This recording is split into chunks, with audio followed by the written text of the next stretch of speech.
दोस्तों नमस्कार, हर हर महादेव। स्वागत करती हूँ आपका अपने इस चैनल में, जिसमें आप सुनते हैं सनातन धर्म से जुड़ी कथा कहानियाँ व अन्य पौराणिक कहानियाँ। आप सुन रहे हैं शिव पुराण रुद्र संहिता का पंचम युद्ध खंड। और आज के इस अध्याय में आप सुनेंगे देवों के स्तवन से शिवजी का कोप शांत होना और शिवजी का उन्हें वर देना, मैं दानव का शिवजी के समीप आना और उनसे वर याचना करना, शिवजी से वर पाकर मैं का वितल लोक में जाना। तो आइए दोस्तों इस अध्याय को विस्तार से सुनते हैं।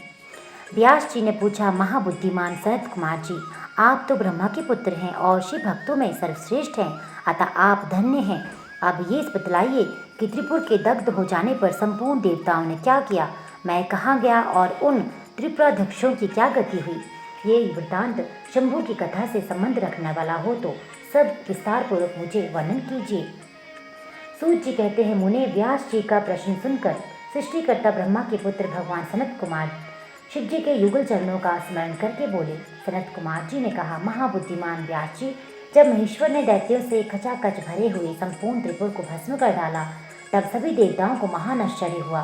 उस समय शंकर के महान भयंकर रुद्र रूप को, जो करोड़ों सूर्य के समान प्रकाशमान था और प्रलयकालीन अग्नि की भांति तेजस्वी था तथा जिसके तेज से दसों दिशाएं प्रज्वलित से दिख रही थी, वे देखकर साथ ही साथ हिमाचल की पुत्री पार्वती देवी की ओर दृष्टिपात करके संपूर्ण देवता भयभीत हो गए।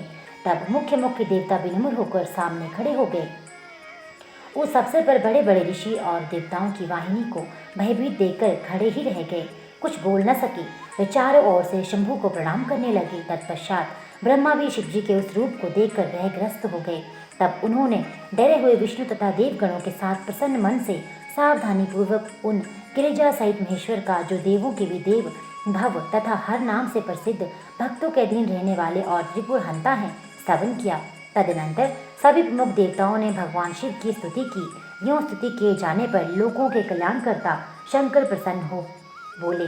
शंकर ने कहा, ब्रह्मा विष्णु तथा देवगण, मैं तुम लोगों पर विशेष रूप से प्रसन्न हूँ, अतः अब तुम सभी विचार करके अपना मनोवांछित वर मांग लो।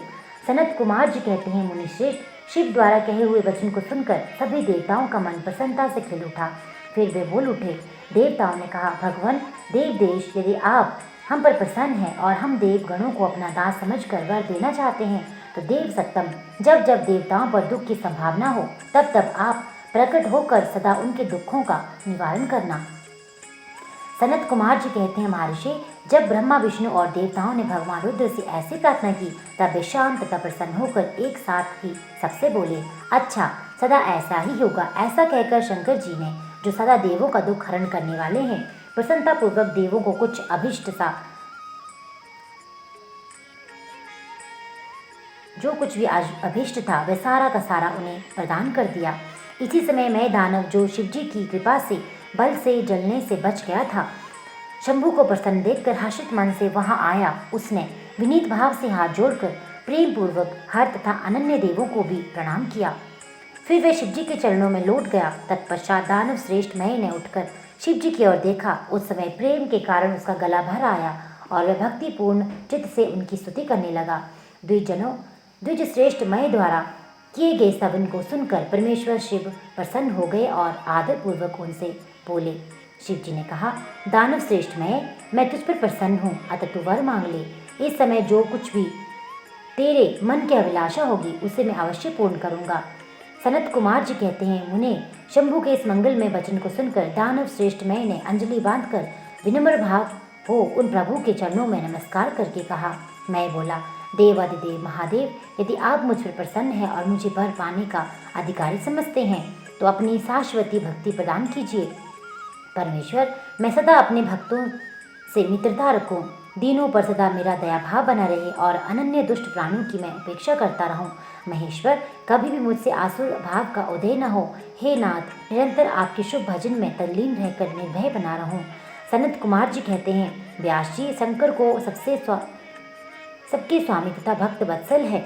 मैंने इस प्रकार उन परमेश्वर की प्रार्थना की। तब वे प्रसन्न होकर मैं से बोले। महेश्वर ने कहा, दानव सत्तम, तू मेरा भक्त है, तुझ में कोई भी विकार नहीं है, अतः तू धन्य है। अब मैं तेरा जो कुछ भी अभिष्ट वर है, वह सारा का सारा तुझे प्रदान करता हूँ। अब तू मेरी आज्ञा से अपने परिवार सहित वितल लोक को चला जा। वह स्वर्ग से रमणीय है, तू वहाँ प्रसन्नचित्त से मेरा भजन करते हुए निर्भय होकर निवास कर। मेरी आज्ञा से कभी भी तुझमें आसुर भाव का प्राकट्य नहीं होगा। सनत कुमार जी कहते हैं, मुने, मैंने महात्मा शंकर की उस आज्ञा को सिर झुकाकर स्वीकार कर लिया और उन्हें तथा अनन्य देवों को प्रणाम करके वह वितुल लोक को चला गया। तदनंतर महादेव जी देवताओं के उस महान कार्य को संपूर्ण करके देवी पार्वती अपने पुत्र संपूर्ण गणों सहित अंतर्ध्यान हो गए। जब परिवार समेत भगवान शंकर अंतर्हित हो गए, तब वह धनुष बाण रथ आदि सारा उपकरण भी अदृश्य हो गया। तत्पश्चात ब्रह्मा विष्णु तथा अनन्य देव मुनि गंधर्व किन्नर नाग सर्प अप्सरा और मनुष्यों को महान हर्ष प्राप्त हुआ। वे सभी शंकर के उत्तम यश का बखान करते हुए आनंद पूर्वक अपने अपने स्थान को चले गए। वहां पहुंचकर उन्हें परम सुख की प्राप्ति हुई। महर्षि, इस प्रकार मैंने शशि मौली शंकर जी का विशाल चरित, जो त्रिपुर विनाश को सूचित करने वाला तथा परमोत्कृष्ट लीला से युक्त है, सारा का सारा तुम्हें सुना दिया है। तो दोस्तों, यहीं पे ये अध्याय भी संपूर्ण होता है। ऐसे अन्य अध्याय सुनने के लिए चैनल के साथ जुड़े रहिए। चैनल में अगर नए हैं तो बेल आइकन को दबा दीजिए, वीडियो को सब्सक्राइब कर लीजिए और अधिक से अधिक लाइक कीजिए। सब्सक्राइब तो आपने किया होगा, शेयर करना बिल्कुल ना भूलिएगा। आपका दिन शुभ हो। हर हर महादेव।